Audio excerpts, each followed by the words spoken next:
everybody, it's Drags, and it's Wednesday, May 15th, time for episode 298 of Patriots Beat on the CLNS Media Network. Find us at clnsmedia.com, and as always, follow us on Twitter at Patriots CLNS. Welcoming back this week, Evan Lazar of clnsmedia.com, back from a well-deserved respite, I might add, covering the NFL and the Patriots. How you doing, Evan? How was the mini break? It was good. It was much needed. I was burnt out there after the draft. Couldn't watch another second of film or write anything else until I took a little bit of a break. So I didn't write or read anything for like 10 days, and it could not have gone better. That is wonderful to hear, because I cannot think of anybody who deserved more of a break than you did. You did, honest to God, you did an outstanding job covering the draft for us, and well-deserved R&R. We're back, and nothing like a little Robert Kraft story to welcome you back. I want to put this one to bed, so to speak. I know that's an awful pun, but best I could do. Robert Kraft, Patriots owner, could be off the hook legally in MassageGate. A West Palm Beach court judge ruled Monday prosecutors cannot use secretly recorded a video allegedly showing the owner engaging in massage parlor sex. This strikes a serious blow to the case, charging him with soliciting prostitutes. Two things at work here, Evan. The football side, the NFL side, and the legal side. I think eventually this case is going to get dropped, dismissed, and what have you. But in terms of how the NFL views this, because Robert Kraft and his attorneys have not come out and denied the activity. They've just denied that anything illegal took place. Where do you think all of this is going to wash out?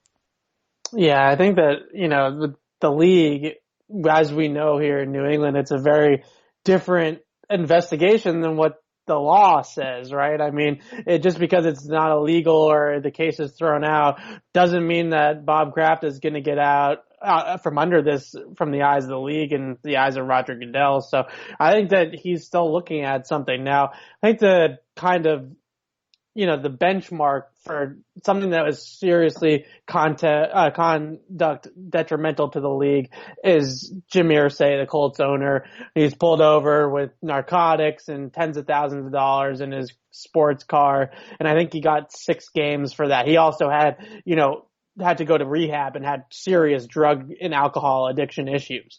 So there was a lot of issues there at play with Irsay. Now with Kraft, I think that this has got to be a fraction of that. But I think the biggest thing is, Trags, is that opening night, the banner ceremony, the Sunday Night Football game against Pittsburgh.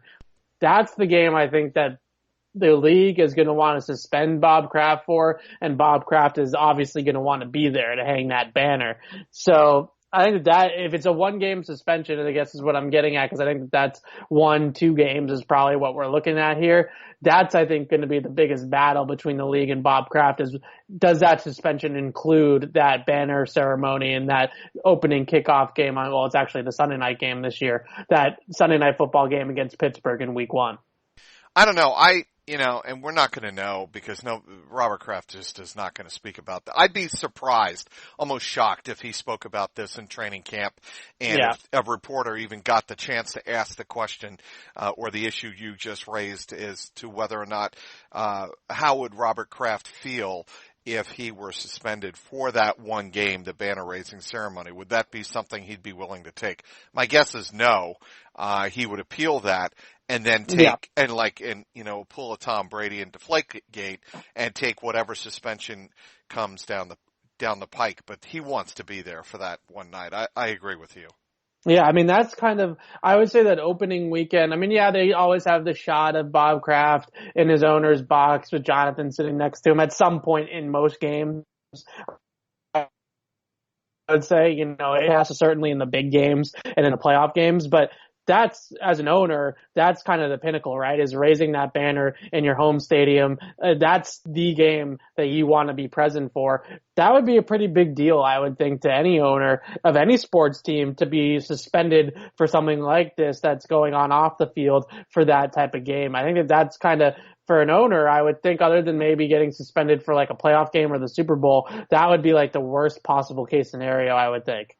Any act of contrition here where he comes out and, apologizes to the fans any more so than we would already expect? I don't think so. I mean, I think the biggest thing, and kind of where I stood from this in the beginning, was just that, the best thing for the Patriots as a football team and even as an organization is to put this behind them. So if he can get this case thrown out, I don't, I'm not a lawyer, so you're not going to get too far into the weeds of the legal, implications of all of this. But thank God. But in terms of, moving forward here, if I was the Bob Kraft, I would want to put this as far in the rearview mirror as possible before week 1. I would want nothing to do with this during the season, if at all possible. So I would assume that if this case gets thrown out, once the league punishment comes down, if it's just a slap on the wrist, if it's just a heavy fine or something like that, which I think is probably the most fair scenario, then I think you just kind of let this thing go. And before we wrap it up here, how are fans going to accept Robert Kraft? If you had to guess right now, sitting here on May 15th, how do you think fans will embrace him? I mean, we've seen him out in public at a couple of Celtics playoff games, right? Crazy. But I want to get your opinion on how you think fans will judge that. Yeah, I think it was again one of the Indiana games that I was at, for the Celtics Pacers game that he was at. And I mean, it was like a standing ovation of epic proportions for this guy. And you could feel, I felt like at least that it was more than just about the fact that they had just won the Super Bowl. Like, it was kind of like a lot of these fans were rising to their feet and giving him this standing ovation as like a sign of support for knowing what was going on with him legally. So from everything that and I know that Twitter and sports radio and all that stuff is oftentimes a vocal minority and not actually what the masses think. Couldn't agree more with you. From the most part, from everything that I hear, a lot of Patriots fans, diehard Patriots fans are directly behind him on this, are supporting him and are going to be very supportive of him. And I think that if he's there, I think he's going to get a huge, huge ovation, if he's at that banner ceremony for sure. Speaking with Evan Lazar, covering the Patriots for CLNS Media. Hey everybody, I want to tell you about the future of mobile investing. It's called Robinhood. Robinhood is an investing app that lets you buy and sell stocks, ETFs, options, and cryptos, all commission-free.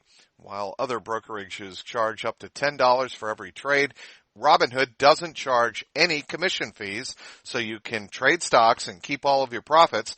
Plus, there is no account minimum deposit needed to get started. That means you can start investing at any level.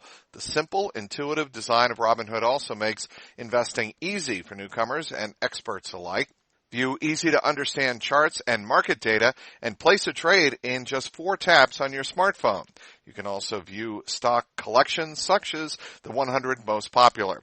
With Robinhood, you can learn how to invest in the market as you build your portfolio, discover new stocks, track your favorite companies, and get custom notification for price movements so you never miss the right moment to invest. Robinhood is giving listeners of Patriots Beat a free stock like Apple, Ford, or Sprint to help you build your portfolio. Sign up now at patriots.robinhood.com. That's patriots.robinhood.com. Speaking again with Evan Lazar, covering the Patriots for CLNS Media. Follow him on Twitter at EZLAZAR. On to football now. Evan, our favorite topics. Thank God. Yeah, amen to that. How was Stephen Gostkowski on Tuesday? He spoke for the first time since signing his 2-year, $8.5 million contract. Yeah, I think that, he sounded like, and I'm just looking at his spot track contract page here, 4th round pick in 2006, obviously replacing Adam Vinatieri, and now he's been here for 13 years. That's quite the run. And today he seemed a little bit nostalgic, I would say. Kind of just looking back on the fact that he has been with one team and just kind of how successful his career as a kicker has been. I understand that he has some key misses in recent years in the playoffs that people will point to, some missed extra points, some missed field goals in the Eagles Super Bowl, certainly, and last year against the Rams. But the point is that he's been one of the more accurate kickers and one of the more consistent kickers in the league for the better part of a decade now. And really in New England, you couldn't ask for a better transition from Adam Vinatieri than what you've gotten with Stephen Gostkowski. He said something that I thought was really kind of funny and also interesting, that his kids are 3 years old, and I can't remember how old he said his oldest was, but his oldest has been to 5 Super Bowls and his 3-year-old has already been to 3. So that's pretty incredible in terms of career longevity and obviously success. So I think that he's, very happy that he kind of said that once he realized that, the money was really going to be the same no matter where he went, that uprooting his entire family, where he really has roots here in New England. He mentioned if this had happened, a decade ago, let's say when he was a free agent, he's never actually been a free agent until this point. The Patriots have franchised him a couple of times and reached contract extensions with him before he hit free agency. If he had been a free agent, let's say in 2010, for example, or 2009, right when his rookie deal expired, maybe things would have been different, right? Maybe he would have been more apt to moving, but because his family is so tied down here in New England, it just was really from the get-go where he always wanted to be. Is he a Patriots Hall of Famer? I think that the thing is about with him, and I mentioned it with some of the misses that he's had, I think there is a minority of fans, a vocal minority, that think that he's a little bit overrated. And that fan vote, I think, is tough, right? Great point. It's not something that they're not voting on. It's not a committee that's voting. It's fans. And I think that a lot of fans are going to think about the missed extra point in Denver in 2015, the missed extra point in the Atlanta Super Bowl. He missed a kick against Philly. He missed a kick last year against the Rams, and so on and so forth, that, maybe he's going to have a tough time getting in. But actually, when you look at his career in the playoffs, he has made more kicks at this point and also missed fewer kicks than Adam Vinatieri did in the postseason in Adam Vinatieri's career with New England. He has a higher field goal percentage in the playoffs than Vinatieri, career field goal percentage. I would never have guessed that. Right. The issue is that Vinatieri has those iconic kicks, the snowball kicks, 36, all of the other big kicks that he's made that stand out to people, but actually Gostkowski's been a better playoff kicker just in terms of accuracy than Vinatieri. So it really, when you start to look at the numbers, you could almost make a pretty good argument that Gostkowski has maybe had a more successful career than Adam Vinatieri in New England. All right. I think one thing Gostkowski has done over his career very well is handling kickoff duties in terms of directionally. But now you enter Jake Bailey. Now, obviously, Jake Bailey was drafted 163rd overall by the Patriots and in the 5th round. And he's a punter out of Stanford, but he can handle long kicking duties. I don't think Jake Bailey makes the roster, right? I mean, they love Ryan Allen, and you got to think that Stephen Gostkowski just signed a 2-year contract for the $8.5 million. Why, or how does Jake Bailey figure in to Stephen Gostkowski's future in New England? Yeah, I think it's really an interesting question because from both the perspective of Ryan Allen is a pretty darn good punter in his own right and certainly earned his keep in the Super Bowl last year where he really kicked the crap out of the ball for 4 quarters. And then you also put into the fact that Ryan Allen is Gostkowski's holder. So if you cut Allen and keep Bailey, you're also changing the field goal operation and top of changing the punter.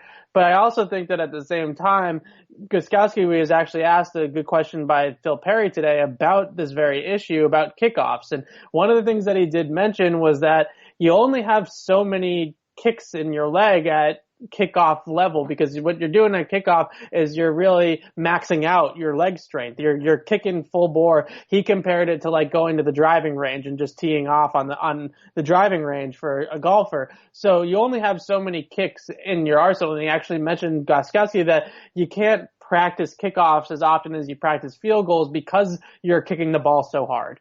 So I think that there is some element to this of you could actually extend Gostkowski's career even longer and maybe actually make him a better distance field goal kicker if you took away some of those kickoff responsibilities and gave them to Jake Bailey.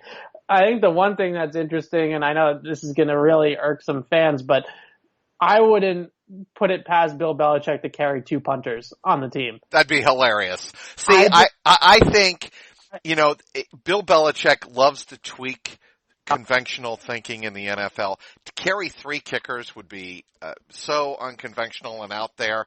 It'd be hilarious. Yeah, I just wouldn't put it past them. They spent a 5th round pick on this guy.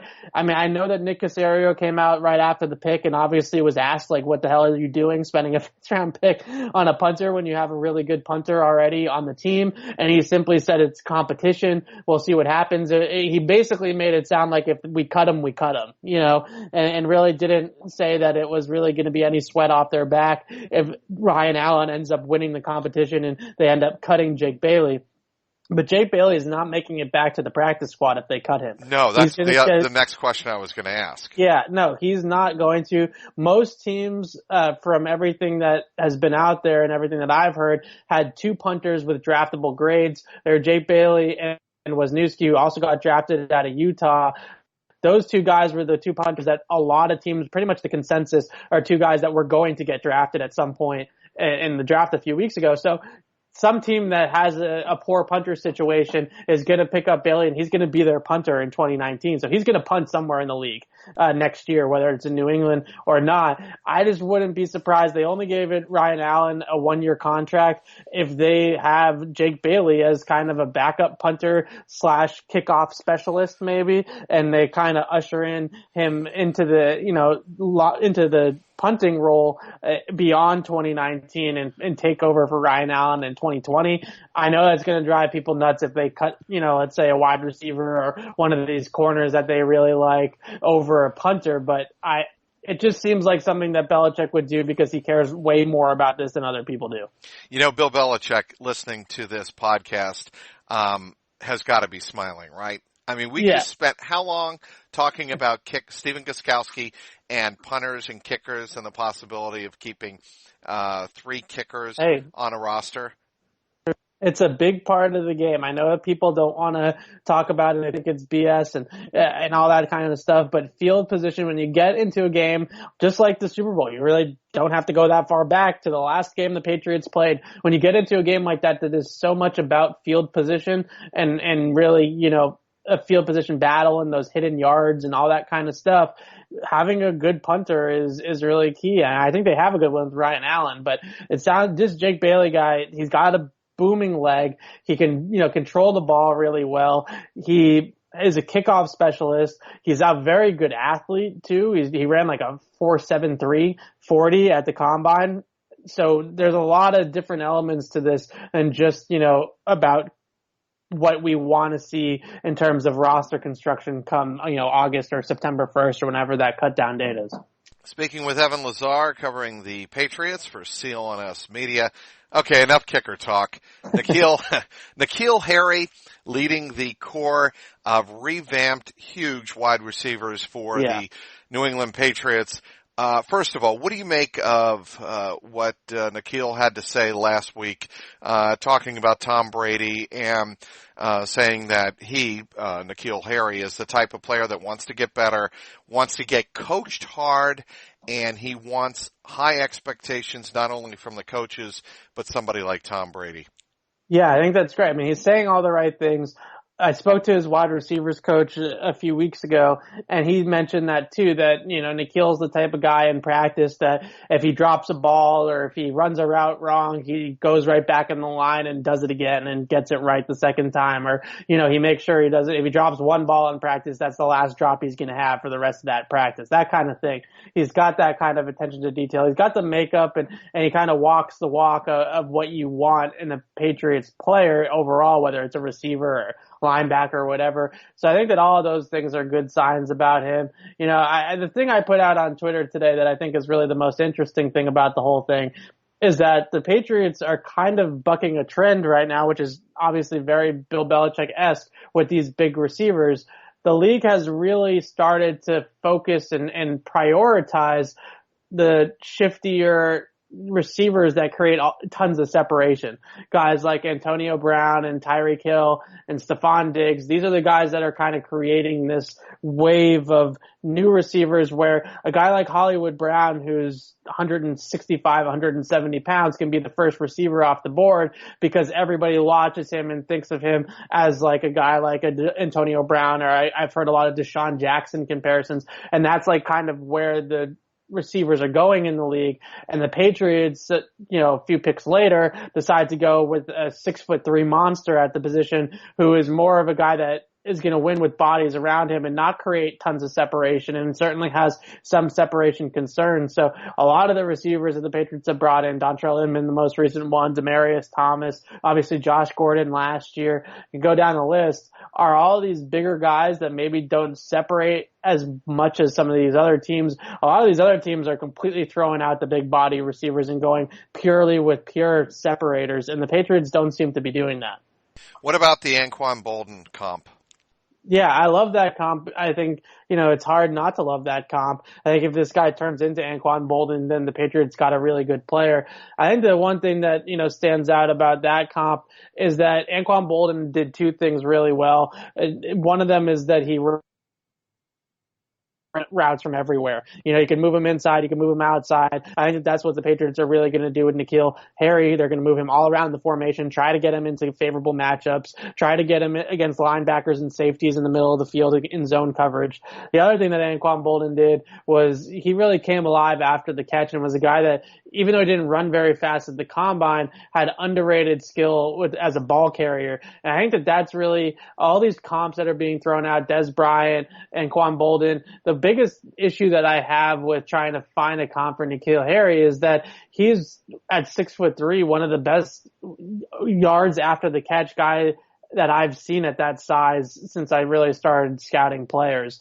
There's not a lot of guys at his size that move as well as he does with the ball in his hands and can really create after the catch as well as he does. So I think that unique skill set is very suitable to the Patriots. I like the pick a lot. I just think that, like I said, the most interesting thing about it is that the Patriots are taking a guy that doesn't create tons of separation, that really wins more in a phone booth when the rest of the league is going the complete opposite direction. And again, I know you mentioned this a couple of minutes ago, but when you take a look at what they have in terms of big receivers in N'Keal Harry, Dontrell Inman, and Demaryius Thomas, they have remade their wide receiver position for better or for worse going into 2019. And I think I asked this of you a couple of weeks ago. Somebody told me that Tom Brady doesn't necessarily throw the jump ball very well or very often. It's just not something Brady does. And I'm just curious as to whether or not you think that's a way that the Patriots might be going on the perimeter of their offense. Yeah, he did it a little bit more with Josh Gordon to try to get Josh Gordon involved, but the jump ball inherently, they call it a 50-50 ball, but when you really start to work out the math, it's probably less in favor of the receiver than 50-50. It's probably more like 35-65. It's just an inefficient play, right? It's not something that you can rely upon to move up and down the field consistently. So I think that it's not necessarily jump balls. And one of the things that stood out to me I asked last year, remember when, I think it was Jalen Ramsey said that Rob Gronkowski was slow and had lost a step and basically went off about Gronk before that Jacksonville game. I remember that. And I asked a bunch of the Patriots defensive backs in the locker room the next day, what makes covering Gronk difficult, because I think we could all see that over, the stretch of last season, he was not necessarily running away from anybody. And one of the things that I think it was Eric Rowe actually said to me, which I really stuck with me, was that the precision between Gronk and Brady, where Brady could throw the ball in the exact perfect spot, where Gronk could use his body to shield the defender and reach out and make the catch, they were so on point with that, and it was so precise that it was almost impossible to stop when they got going. And that is, I think, where they're trying to go with N'Keal Harry. They lost a guy in Gronk who's probably, I think, for his money, the best contested catch receiver in the league, or one of the best contested catch receivers in the league. And they needed to replace that skill set. They knew that they needed to replace that. So they went out and they got a bunch of big guys. And either than N'Keal Harry, even though he's not going to play tight end, is going to replace a lot of that kind of stuff that Gronk would do over the middle of the field with that precision with Brady. I think that that's the direction that they're kind of going with it. So almost, in a backdoor way, I guess I would call it, N'Keal Harry is almost your Rob Gronkowski replacement, and not one of the tight ends like a Matt Lacoste or Safarian Jenkins or Ben Watson that are going to play the position in a more traditional way like Gronk did. He's going to be the guy, I think, that's going to replace a lot of the skill set that Gronk left behind. Speaking with Evan Lazar, covering the Patriots for CLNSmedia.com. Okay. No specific replacement for Brian Flores, who ironically was never given the DC title here in New England, Evan, officially before leaving to take over as head coach in Miami. We thought we saw the replacement of Greg Schiano, right? Before he suddenly left weeks ago for personal reasons. So it's going to be Belichick calling the plays with help from? Well, they have a couple of different, they have a pretty loaded in terms of, I don't know, we'll see what these guys amount to, but there's a lot of guys, there's a lot of names on the defensive staff at this point. Defensive line, we got Brett Bielema, we got DeMarcus Covington and Gerard Mayo on linebackers, we got Steve Belichick at safety.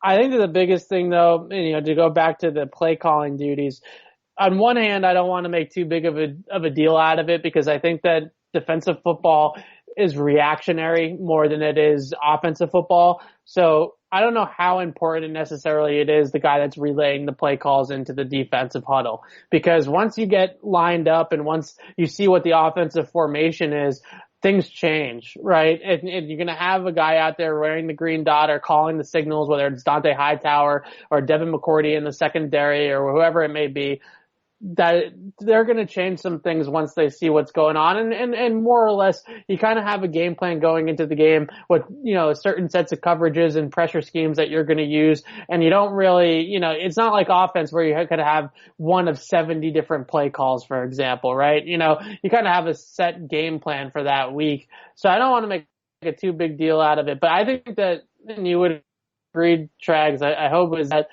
if one of these coaches, whether it's Gerard Mayo or Brett Bielema or even Steve Belichick, could eventually take the play calling duties away from Bill Belichick, I think that Bill Belichick would tell you himself that would make him a very happy camper.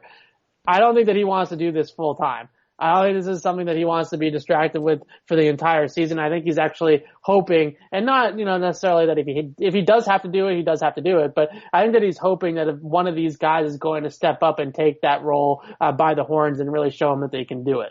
Well, and for those who are not overly familiar with Brett Bielema, he comes from Arkansas, head coach of the Razorbacks for the last 5 seasons, but before that, at Wisconsin, and he's part of the Kirk Ferentz tree, right? I mean, he had experience as linebackers coach at Iowa, so it's somebody that Belichick's very familiar with.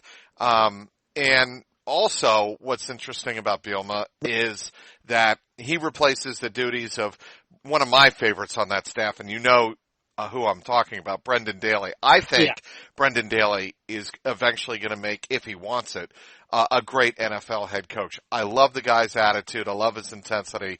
And that's who Bielema is going to replace, coaching the defensive line. I just find the whole coaching staff on the defensive side of the ball to be fascinating because there's so many new faces.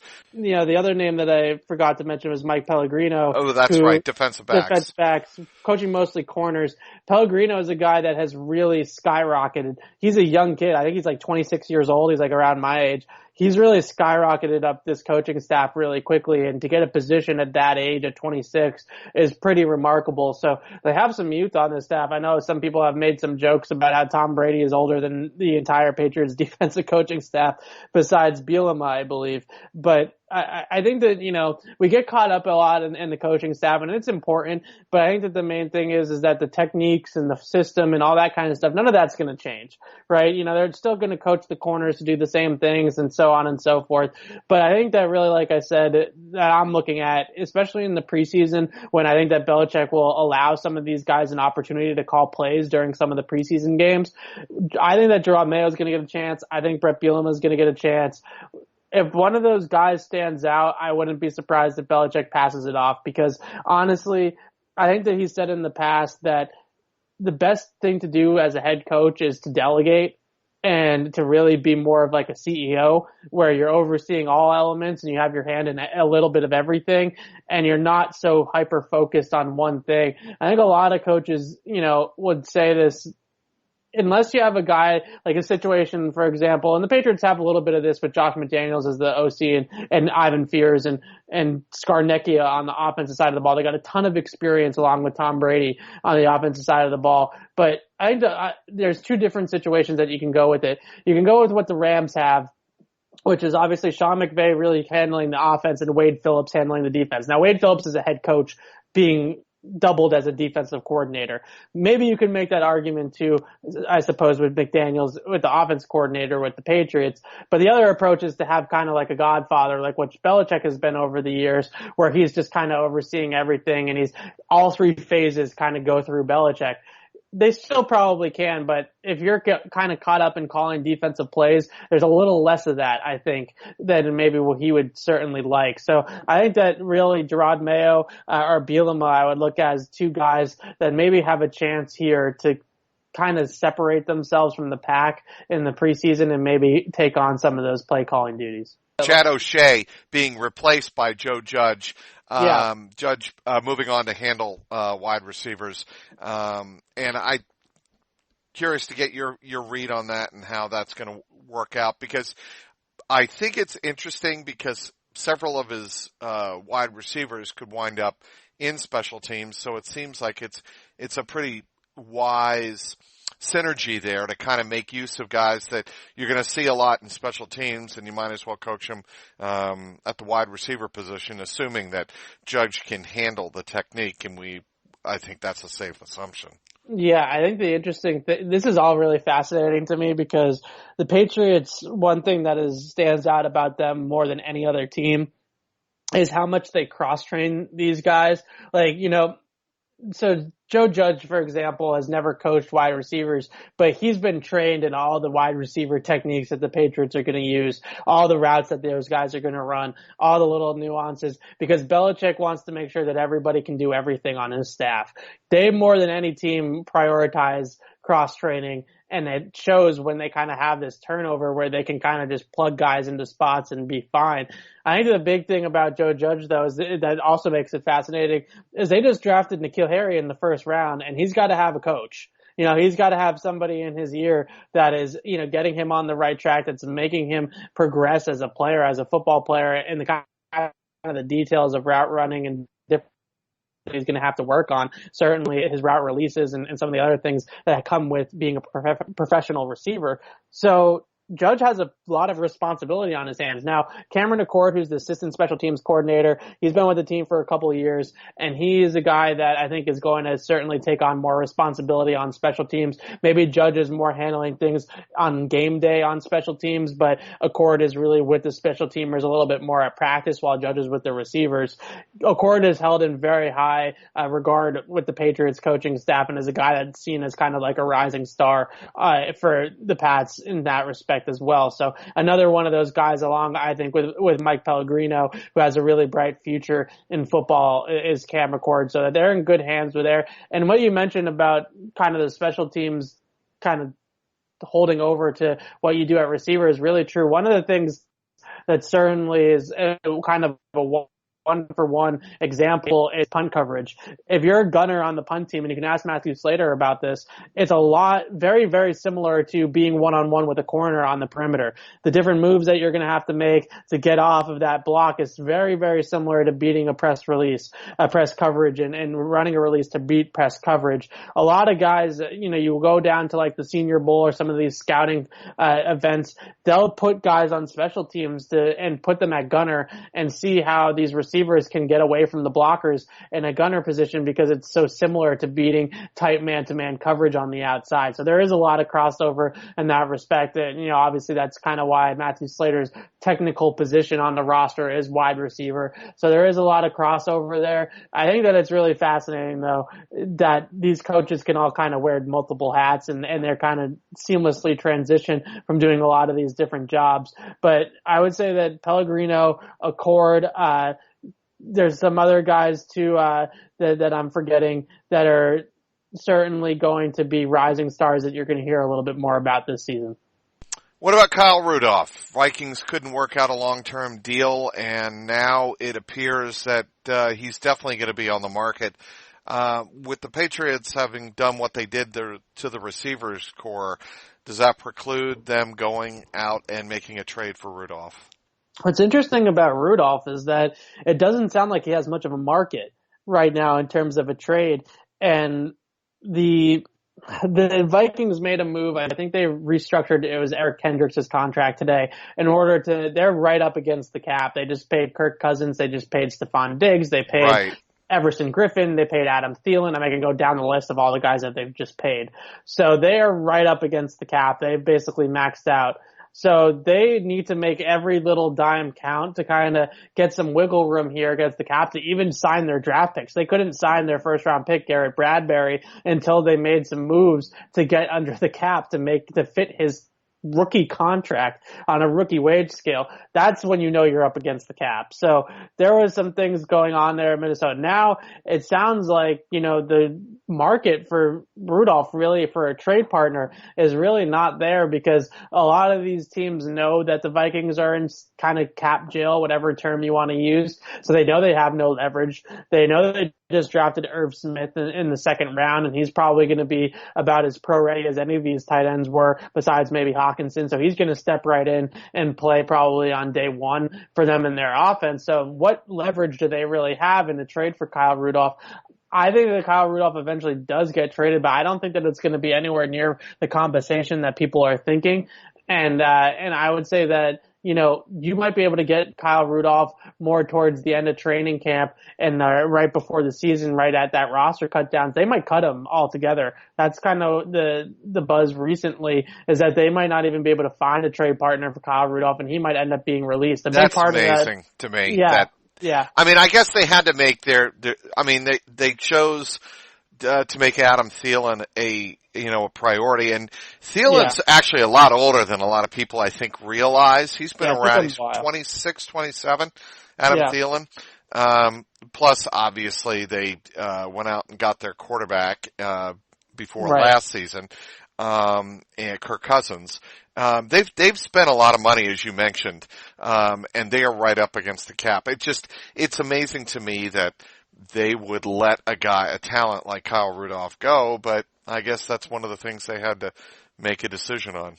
Yeah, certainly if you're going to decide between Adam Thielen and Stephon Diggs or Kyle Rudolph, you're taking the two receivers all day, every day. Yeah, sure. And a big thing about it is Rudolph's cap hit, which is sitting at around $7.625 million right now, which is a pretty hefty cap hit for a tight end that's not, a Gronk or a Travis Kelce or a Zach Ertz or someone like that. That's a solid cap number for a tight end. And there's a few bonus structures here that knock it down just a tad, for a guy for a team that's acquiring him in the trade. So it's going to be closer to like $7 million in cap hit for the team that acquires him. But that's a lot of money, especially this time of year where the teams aren't necessarily looking to add that much to their cap, even though it's only for 1 year. So I think that, I wouldn't be surprised if they end up getting a day 3 pick for him when all things kind of come to fruition here. But if they decide that they don't want him on their roster or can't afford to have him on their roster for 2019,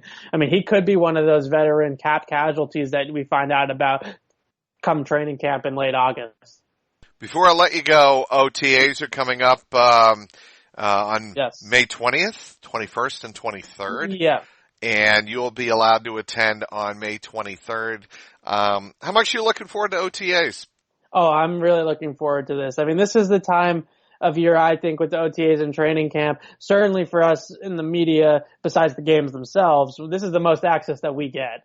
You know, being able to go out and watch these full practices, that doesn't happen for us even during, the regular season, right, where we're only allowed to take attendance and stuff like that. So this is certainly as much access and as much kind of ability to watch some of these guys, some of these new guys, certainly in some of these roster battles. The receiver position is certainly going to be fascinating. The cornerback position, some of these deeper positions on the roster, who outplays who, how are things looking, how's N'Keal Harry looking, I think is going to be very big. But also, you want to keep in mind that this is OTAs and you kind of don't want to take too much, into account until we really get the pads on in training camp. But overall, this is going to be a fascinating. The other guy really quickly that I'm, really looking forward to watching is Jarrett Stidham, because from everything that I hear, about the perfect spiral. Yeah, the ball just kind of pops off this guy's hand. Like you see it, and when you see in something like that, as much as you can study it on tape, and I'm not one of these guys that's like, you got to see them in person, yada, yada, yada, but it's different with a quarterback throwing the football when you see it live and you see it in person versus when you see it on tape. You certainly can scout a guy and see, okay, this guy's got a great arm. Everybody knows that Patrick Mahomes has a great arm, but you can attest to tracks when you see that live, it's a whole different ballgame. Like, you're like, this guy can really throw the football. And from everything that you hear, it's not quite Patrick Mahomes level, but he has a very, very good arm and a very live arm in practice. So it's going to be very interesting to see how that goes. Him versus Danny Etling, even him versus Brian Hoyer. I think you're going to see a very big difference in arm strength between those two guys, Etling and Hoyer and Stidham. And the thing that I really judge a quarterback on is not necessarily the arm strength, but how does he fit the ball in tight windows? And you really don't see that until scrimmages and games, really, to be quite honest about it. But look, I mean, if he's throwing a great ball in practice, it's something, that he's certainly going to be one of those guys that I think is going to, a lot of people are going to be like, this guy can, in shorts and a t-shirt, this guy is slinging it. And then we'll see what happens when, live contact starts and he starts, having to play against real defenses. I want to thank everybody for downloading today's podcast. Thank our great guest, Evan Lazar, and obviously our sponsor, Robinhood. You can and should be following Evan on Twitter at EZLAZAR. For producer Mike Alongi and the founder of the network, Nick Gelso, this is Mike Petralia, and this has been the Patriots Beat Podcast, powered by CLNS Media.